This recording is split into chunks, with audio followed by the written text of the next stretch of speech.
আমাদের বাড়িতে ছিল জগদ্ধাত্রী পুজো। তো সেই উপলক্ষে চলে গেছিলাম আমরা আমাদের বাড়িতে। তো সেখানেই পুজো আচ্ছা শুরু হয়েছে। আমরা যখন গেছিলাম তখন প্রায় বাজে 3:30-র সময়, তখন কুমারী পুজো চলছিল, অষ্টমী কুমারী পুজো। কুমারী পুজো হয়ে কুমারী পুজোকে আমি এবং আমার বর ফল মিষ্টি খাওয়ালাম। বলা হয় যে কুমারী পুজো কুমারীকে দেবী রূপেই পুজো করা হয়। আমার বড় কুমারীর পায়ে প্রণাম করলো।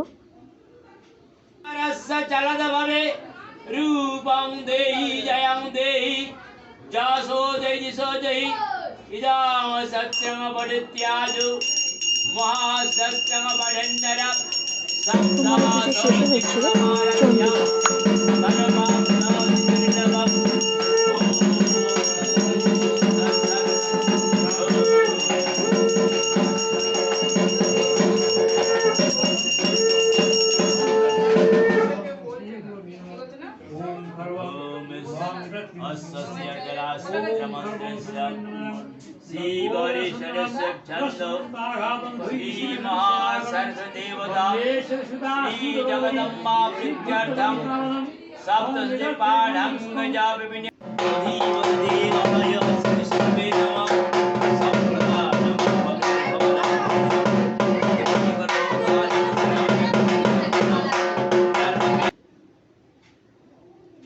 এরপর শুরু হলো ধুনুচি পোড়ানো।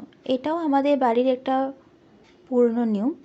ধুনুচি পোড়ানো, হাতে মাথায় ধুনুচি পোড়ানো হয়।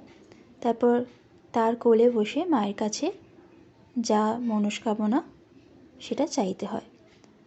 পুজোর পরে আমরা সবাই মিলে কিছু ফটো তুললাম, সব বোনেরা মিলে বরের সাথে বেশ কিছু ফটো তুললাম।